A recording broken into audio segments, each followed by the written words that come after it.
Hello tout le monde et bienvenue à bord de l'Arche des Brumes. Je vous retrouve aujourd'hui pour vous présenter ma pile à lire du Pumpkin Autumn Challenge. Ça faisait un moment que j'avais pas prévu ce genre de vidéo, ça fait un moment que j'ai pas prévu de pile à lire spécifique pour un challenge, mais cette année j'avais envie. En fait, toutes ces dernières années, j'ai regardé les vidéos de lancement du Pumpkin Autumn Challenge et ça m'a vraiment inspirée pour la période automnale. Mais je n'ai jamais vraiment pris la peine de mettre des titres en face des catégories. Et le week-end dernier, ça m'a pris comme ça de vouloir à nouveau lancer ce challenge pour 2025. Tout en sachant que j'espère lire un petit peu plus que ce que j'ai prévu dans ma pile à lire, puisque j'ai prévu quelques jeunesses, quelques graphiques qui me permettront aussi d'aller vers d'autres lectures, peut-être sortir justement du cadre de ces lectures un petit peu spécifiques au mood automnal, qui sont plus généralement dans des ambiances un petit peu plus sombres. En préambule, je ne vais pas vous réexpliquer toutes les catégories du challenge, puisque Guimauze fait ça bien mieux que moi, donc pour la présentation du challenge plus particulière, je vous renvoie à la vidéo de Guimauze que je vous mets dans la barre d'infos. Ce que je vais faire, c'est que je vais simplement vous donner les noms des catégories et les quelques mots-clés qui m'ont orienté dans le choix de mes lectures. De même, je ne parlerai pas des références spécifiques à chaque catégorie, puisque Guimauze fait ça tellement bien qu'elle associe à chaque catégorie une référence culturelle, ce que je trouve absolument génial. Donc pour le menu automne frissonnant, il y aura d'ailleurs 3 menus. La première catégorie s'intitule Monster Mash et les mots-clés sont Halloween, créatures, classique, comédie et danse. Et pour cette catégorie, j'ai décidé de me tourner vers un roman que j'ai d'ailleurs vraiment eu des difficultés à trouver en librairie. Je trouvais systématiquement le tome 2 mais jamais le tome 1. Et il s'agit donc de Emblème, le premier tome de Ina Ciel qui s'intitule Le cercle des géographes. J'ai toujours dans l'idée que ce roman, je pense que c'est un petit peu à cause de la couverture, va parler de laboratoire. J'imagine aussi un petit peu de biologie, des choses comme ça. Et en fait, en relisant le résumé à chaque fois, je me rappelle que mon idée n'est pas tout à fait vraie. On va suivre un jeune homme qui a vécu toute son enfance dans un manoir hanté par des créatures. Et puis un jour, il va accepter une proposition d'union. Cette union va lui imposer de quitter son manoir et de rejoindre une terre peuplée de créatures magiques qui se nomme Exotica. Et je crois qu'à partir de là, il va tenter de passer des sélections pour intégrer donc le fameux cercle des géographes. Je n'en sais pas plus, en tout cas j'ai l'impression que c'est assez original dans les thématiques. Et puis au niveau de l'univers, on nous parle autant de complot politique, d'un univers infusé de merveilles autant que de noirceur, inspiré des cabinets de curiosité. C'est vraiment l'ambiance que donne la couverture, je trouve. Et donc c'est bien de la Green Academia, et je me suis dit que ça rentrait parfaitement dans cette catégorie puisque on va parler de créatures, et puis l'ambiance me fait vraiment penser à une ambiance un petit peu halloweenesque. La seconde catégorie s'intitule Seriez-vous capable de l'arrêter? Et les mots-clés sont donc thriller, enquête, suspense, identité, philosophie, paradoxe, manga. Et pour cette catégorie, alors je n'ai pas encore le livre à ma disposition, mais je vais vous montrer le premier tome que j'ai lu la semaine dernière d'ailleurs. Il s'agit de The Nice House on the Lake. Je pense que vous avez entendu parler de ces comics, puisqu'on les voit beaucoup en librairie, je trouve, en ce moment. Donc pour ma part, j'ai lu ce premier tome, il y a un deuxième tome, et je crois bien qu'après, il y a aussi une espèce de suite à nouveau en 2 tomes, de ce que j'ai compris. Donc je me ferai un plaisir de lire le second tome cet automne, puisque l'ambiance, encore une fois, est assez spécifique, je trouve, à cette saison. Dans ce premier tome, on va suivre un personnage qui va rassembler une partie de ses amis soit de très longue date, soit des amis qu'il s'est fait plus récemment, dans une maison au bord d'un lac. Et à partir du moment où ils arrivent dans cette maison, ils se rendent compte que l'ensemble de la population humaine, autre que cette petite maison, a été plus ou moins décimée par une catastrophe, et ils vont donc être confinés dans cette maison, à devoir apprendre à vivre tous les 12 ou 13, je ne sais plus. Ils auront chacun des identités particulières, on leur a d'ailleurs donné à chacun un pseudonyme, et j'ai l'impression que c'est un petit peu une expérience sociale. Cet homme qui les a tous rassemblés, on ne sait pas vraiment qui c'est, on se doute qu'en fait il n'est pas vraiment humain. Voilà, c'est assez particulier, mystérieux. À la fin du tome 1, on n'a pas encore beaucoup de réponses finalement. Mais en tout cas, j'ai trouvé que pour cette catégorie, on était vraiment dans le thème, puisqu'il y a cette notion d'identité qui est quand même assez prégnante avec chacun des personnages qui finalement a un rôle particulier dans la maison. On a aussi ce côté suspense, puisque la tension est assez prégnante dans cet univers où on comprend que voilà, le reste de la population a été décimé, il ne reste plus qu'eux et ils ne savent pas du tout ce qui les attend finalement le jour suivant. J'ai vraiment trouvé qu'il y avait quand même un côté assez paradoxal dans cet ami qui va rassembler des gens pour finalement peut-être être à l'origine d'une catastrophe. Voilà, c'est assez particulier, en tout cas j'ai vraiment hâte de lire le tome 2. La troisième catégorie s'intitule « Ceux qui ignorent qu'il n'existe pas ». Et les mots-clés sont fatalité, deuil, esprit, fragment, secret, combat, art, œuvre française. Et pour la lecture que je vais vous présenter, on est sur beaucoup de ces mots-clés, puisque j'ai l'intention de reprendre la lecture d'une saga que j'avais commencé à lire il y a 2 ans. J'avais d'ailleurs lu le premier tome dans un 7 jours 7 livres pour YouTube. Je vais d'ailleurs relire ce premier tome, même si je ne l'ai pas mis dans ma pile à lire, et puis j'enchaînerai avec le tome 2, des jumeaux Croche-Mort de Cassandra O'Donnell. On va suivre 2 enfants, donc des jumeaux. En fait, ils n'ont jamais connu leur famille, je crois qu'ils vivaient dans une famille d'accueil, et puis finalement un jour, leurs grands-parents, il me semble, contactent la famille d'accueil pour les informer qu'ils allaient récupérer la garde des enfants. Donc les enfants sont envoyés dans une ville qu'ils ne connaissent pas, ils vont arriver dans un manoir, et en fait dans cette ville où ils vont arriver, il y a une malédiction qui pèse sur les habitants, et il me semble que si jamais les habitants sortent pendant la nuit, il y a une brume qui va les absorber. Je n'ai plus exactement tous les tenants et les aboutissants, en tout cas je me souviens qu'il y a vraiment cette malédiction la nuit avec une brume particulière. Et je me souviens assez peu du tome 1 en fait, parce que je l'avais lu vraiment très rapidement sur un seul jour. Donc je vais me faire un plaisir de relire le tome 1 pour pouvoir enchaîner sur le tome 2 et pour le tome 3, mais ça arrive. Ça arrive même très vite, puisque pour la 4e catégorie qui s'intitule Les songes maudits de Carmilla, avec les mots-clés vampire, manoir, nuit, gothique, horreur, surnaturelle et nouvelle, j'ai donc choisi le tome 3 des jumeaux Croche-Mort de Cassandra O'Donnell. Donc l'objectif à la fin de cette saison, et vous l'aurez compris, d'avoir terminé la trilogie, puisque ce tome-là est le dernier. On passe maintenant au 2e menu qui s'intitule Automne extraordinaire, qui est le menu spécifique de cette année. Et la première catégorie s'appelle La bonne auberge de la pierre levée. Les mots-clés sont fantasy, quête médiévale, jeu de rôle, livre dont vous êtes le héros, voyageur, musée. Pour cette catégorie, j'ai choisi de me tourner vers un bon roman de fantasy médiévale, tout simplement. Et pour ce faire, j'ai choisi de me tourner vers le tome 2 du cycle de Sif, écrit par Patrick K. Downey. Pour la petite anecdote, j'avais d'ailleurs rencontré l'auteur l'année dernière aux Utopiales, et c'était un moment génial. C'est un auteur qui discute vraiment beaucoup avec ses lecteurs en dédicace. Je pense que j'ai dû parler au moins 10 minutes avec lui, c'est énorme sur une dédicace où il y avait autant de monde. C'est vraiment un plaisir d'échanger avec lui, donc si jamais vous avez l'occasion de le rencontrer, je vous conseille fortement d'aller discuter avec lui. Donc ça va faire 1 an au mois d'octobre, je pense, que j'avais lu le tome 1, et j'avais adoré, j'avais retrouvé ce que j'adore dans l'Assassin Royal par exemple, qui sont quand même des piliers évidemment de la fantaisie médiévale. Et j'ai cru comprendre en discutant avec l'auteur que la suite cassait un petit peu plus les codes justement du genre, et j'ai vraiment hâte de savoir jusqu'où on va aller, en sachant que vraiment le premier tome était très ancré dans ces codes-là, mais qu'a priori ça va peut-être un petit peu changer dans la suite. Globalement, j'ai pas vraiment envie de vous refaire l'histoire parce qu'elle est quand même assez complexe, mais si je vous parle de codes spécifiques de la fantaisie médiévale, c'est parce qu'on va suivre un orphelin qui habite dans une ville d'inspiration médiévale. Il va partir pour une quête, il va avoir un mentor sur sa route.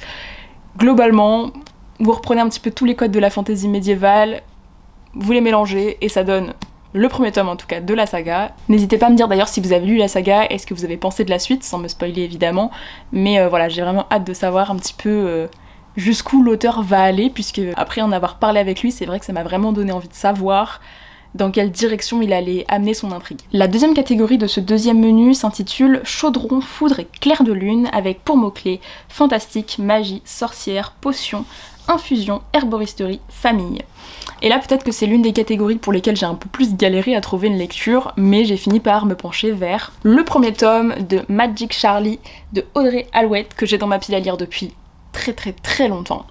Et un petit peu pareil que pour Emblème, c'est vrai que la couverture me fait penser encore une fois à ce petit cabinet de curiosité, justement tout ce qui est herboristerie, laboratoire, j'ai l'impression qu'on est vraiment là-dedans. On suit un jeune garçon, Charlie, qui découvre que sa grand-mère pourrait être un membre éminent d'une société de magiciens. Encore une fois, on est sur une trilogie dont j'ai déjà le tome 2 dans ma pile à lire d'ailleurs. J'imagine aussi peut-être une histoire intergénérationnelle, puisque justement ce petit garçon va avoir, j'imagine, un lien particulier avec sa grand-mère. Pour la 3e catégorie, on a donc le Cercle de la Comté, avec un petit jeu de mots, je vous invite encore une fois à vous référer à la vidéo de Guimauze, avec pour mots-clés fête, gourmandise, joie, diversité, singularité, empathie, vivre ensemble et réconfort. Et pour cette catégorie-là, j'avoue, je me suis pas trop torturé les méninges et je suis partie vers tout simplement l'œuvre culturelle qui a inspiré la catégorie, avec le tome 2 de cette fameuse saga du Cercle du Dragonté. Donc ici on a le Festival du Dragonté de Kay O'Neill. J'ai lu le tome 1 l'année dernière, je pense. Et c'est vrai que c'est le genre de bande dessinée qui sont toutes douces, avec cette ambiance justement de salon de thé qui est aussi, je trouve, très connotée automne, avec des créatures un peu particulières, ces fameux dragontés. Cette société où justement la diversité est vraiment prônée. C'est vraiment l'ambiance que j'ai envie de retrouver dans cette saga, dans ce second tome, et j'ai vraiment hâte de savoir un petit peu dans quelle direction encore une fois on va aller, même si on n'a pas d'intrigue spécifique sur la saga, c'est plus des moments de vie. Ça me fait un petit peu de douceur parmi toutes les autres lectures que je vais avoir au cours de ce challenge. Et une fois n'est pas coutume, pour la dernière catégorie de ce deuxième menu qui s'intitule Latte, une variation sophistiquée et crémeuse, avec pour mot code tout simplement le code couleur caramel, latte, marron, beige. Et bien du coup cette catégorie est inspirée d'une œuvre culturelle qui s'intitule Legends and Lattes, et j'ai tout simplement décidé de mettre aussi cette œuvre dans ma pile à lire, puisque je l'ai dans ma pile à lire et que je ne l'ai toujours pas lu. Donc on est sur Legends and Lattes de Travis Baldree. Ça fait un petit moment que j'ai envie de le découvrir parce que c'est un petit peu la base de la cozy fantasy comme on la connaît à l'heure actuelle. C'est l'un des premiers romans qui a vraiment, je trouve, créer les codes du genre. Je dis ça alors que je l'ai pas lu, mais c'est vrai que c'est souvent le roman qui est pris en référence pour parler de la cozy fantasy, et en termes de chronologie, c'est l'un des premiers qui était sorti dans cette vibe-là. Pareil que pour le Festival du Dragonté, on va avoir à nouveau cette ambiance spécifique du salon de thé, avec des créatures aussi. Je n'en sais pas beaucoup plus, j'avais vu beaucoup de très bons avis dans la sphère anglophone avant qu'il ne sorte en français. Celui-là d'ailleurs je l'ai en anglais aussi, donc je pourrais le découvrir en anglais. Et je pense que, à l'image de la précédente lecture, ce sera un moment de douceur au milieu de ce challenge avec quelques lectures un peu plus sombres. Enfin, le troisième menu s'intitule Automne rayonnant et la première catégorie s'intitule Je ne couperai pas mes cheveux, je ne parlerai pas moins fort. Pour les mots-clés, on est sur de la mythologie, une chasseresse, de l'émancipation, du féminisme et de la liberté. Et là encore une fois, c'est vrai que j'ai pas réfléchi très longtemps. Le mot-clé mythologie m'a immédiatement fait penser à Atalante de Cassandre Lambert, que j'ai dans ma pile à lire depuis sa sortie et toujours pas lu, donc ce sera l'occasion de le découvrir. Pour le coup, je pense qu'on peut difficilement autant coller à la catégorie avec cette lecture, puisqu'on est vraiment sur une réécriture mythologique avec justement un personnage féminin dont on entend peu parler dans les réécritures. Vu l'illustration de couverture, je pense que pour Chasseresse, on est aussi un petit peu dans le thème. L'émancipation, je pense aussi que ça va être un petit peu le fondement de l'intrigue, basé aussi sur du féminisme. Je pense que globalement, cette œuvre rentre parfaitement dans les codes de cette catégorie, et ayant aimé à peu près tout ce que Cassandre Lambert a fait depuis qu'elle écrit, je pense ne pas me tromper en me disant que celui-là devrait me plaire aussi. C'est une duologie, ce n'est pas encore le tome 2. Ce sera donc l'occasion de savoir un petit peu si cette saga me plaît autant que les précédentes de l'autrice. J'adore la catégorie qui suit, qui s'intitule Ma meilleure ennemie.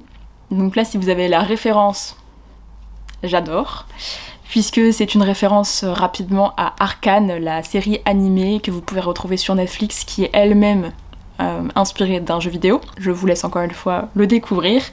Mais donc dans cette catégorie, on avait les mots-clés dualité, hiérarchie, inégalité, résistance, rebelle, sacrifice, enemies to lovers et steampunk. La lecture que je vais vous présenter, c'est la seule que j'ai déjà lue, puisque je vous tourne cette vidéo le 6 septembre et que j'ai déjà commencé ma pile à lire. Je l'ai terminée il y a à peine 1 heure, donc c'est tout frais, je peux vous en parler. Il s'agit de Tonnerre après les ruines de Florian Soulas, qui est quand même une belle pavasse, que j'ai lu d'ailleurs en lecture commune avec le book club de science-fiction Galactic Book Club, qui a d'ailleurs été mis en œuvre par Marion de la chaîne Booktube Snodza. Dans ce roman, on est sur un post-apocalyptique qui coche bien les codes du genre, sans m'étaler trop parce que c'est pas vraiment le but de la vidéo, mais dans ce roman on va suivre 2 jeunes femmes qui vivent dans un monde post-apocalyptique comme vous pouvez l'imaginer, un monde où on a seulement des plaines, quelques colonies humaines qui subsistent, et finalement une ville dans laquelle elles vont arriver à un certain moment du récit, qui est un petit peu le dernier bastion de la technologie humaine, et qui justement tente de combattre toutes les maladies qui ont infecté la planète et notamment les restes de la population humaine. C'est un roman qui est dégueu. Voilà, il faut que je le dise parce que je pense que ça ne plaira pas à tout le monde. C'est très descriptif, on parle beaucoup d'infections, de maladies, de personnes qui ont le corps complètement ravagé. On a aussi beaucoup de mentions de sang, de choses comme ça, donc faites attention parce que je pense que, encore une fois, ça ne plaira pas à tout le monde. Quelquefois, je le lisais en mangeant le matin. Mauvaise idée, très mauvaise idée. J'ai choisi de mettre ce livre dans cette catégorie parce qu'il y a un mot qui m'a vraiment fait penser à ce livre-là, c'est le mot dualité. Parce qu'on va suivre donc, que je vous le disais, un duo de femmes. Et en fait, l'une d'elles a un aspect assez monstrueux, l'autre a un aspect beaucoup plus humain et justement résistante à toutes les maladies, ou presque. Cette dualité entre ces deux personnages où on finit par se demander à un moment du récit laquelle des deux est vraiment un monstre. J'ai trouvé ça très intéressant. J'aurais aimé que certaines thématiques soient un petit peu plus abouties, un peu plus travaillées, mais c'est vrai qu'en termes d'ambiance et d'univers, c'était une lecture très chouette. Et puis au niveau des autres mots-clés, c'est vrai qu'on est quand même dans une société qui est assez inégalitaire, du fait que certains aient accès à la ville d'en haut, la ville technologique, et certains non. Je vous en reparlerai peut-être un peu plus dans une prochaine vidéo, en tout cas celui-ci c'est fait. L'avant-dernière catégorie s'intitule « Pour nous qui avons besoin de souffler » et pour les mots-clés on est sur nature, écologie, conscience, espoir, poésie, solarpunk et paix. Et c'est ce dernier mot-clé P qui m'a fait penser à la lecture que j'ai choisie, qui n'est autre que Le premier jour de paix de Elisa Béram. C'est un court roman dans cette collection de chez La Talente que j'aime beaucoup. C'est un roman que j'avais commencé il y a un petit moment, que je n'ai pas terminé parce que c'est un moment où je lisais beaucoup de post-apo et j'ai commencé à saturer un petit peu, donc je le reprendrai depuis le début. Ça se passe en 2098. Je ne suis pas vraiment sûre qu'on soit sur un vrai solarpunk avec beaucoup d'espoir. On compare souvent ce titre-là au titre de Becky Chambers, donc voilà, j'ai envie d'aller explorer un petit peu ce qu'il a à raconter, et je pense honnêtement qu'avec la couverture, les éoliennes, ce genre de choses, on va quand même parler d'écologie, d'éveil des consciences à la question environnementale, donc je pense qu'on est dans le thème. Et pour terminer, la dernière catégorie s'intitule « Rester tout le temps avec brindille », avec pour mots-clés amitié, animaux, soins, aventurière, changement, jeunesse, bande dessinée, et encore une fois je trouve que j'ai vraiment trouvé la lecture qui correspond à la catégorie. J'ai choisi le tome 3 de Brume de Jérôme Pellissier et Karine Inder. Je vais relire aussi le premier tome et le deuxième tome parce que ça fait quelques mois que je ne les ai pas lus et c'est vraiment une bande dessinée que je prends un immense plaisir à relire à chaque fois. Et j'ai très hâte de découvrir ce tome 3 qui est quand même dans ma pile à lire depuis un petit temps.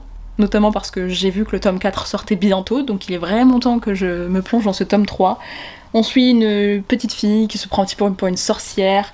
Elle a un ami qui est un petit cochon, elle a aussi un ami petit garçon d'ailleurs. C'est inspiré d'une légende bretonne, d'une ville en particulier que j'étais d'ailleurs allée visiter, donc je trouvais ça assez drôle. C'est hilarant, vraiment j'adore l'humour de cette BD, je vais prendre un plaisir immense à relire les 2 premiers tomes et enchaîner avec ce tome 3, j'ai très hâte. Et je vois que la batterie de mon appareil photo est bientôt à plat, donc je ne vais pas m'éterniser trop longtemps. Je suis très contente d'être revenue pour ce rapide point pile à lire. N'hésitez pas à me dire en commentaire si vous participez vous aussi au Pumpkin Autumn Challenge, n'hésitez pas à me dire rapidement quelle lecture vous prévoyez de faire. De mon côté, je vais me faire un plaisir d'aller choisir ma nouvelle lecture parmi cette pile, puisque j'ai terminé ma lecture en cours. Là-dessus, je vous souhaite de très belles lectures, et je vous retrouve très bientôt à bord de l'Arche des Brumes. Ciao!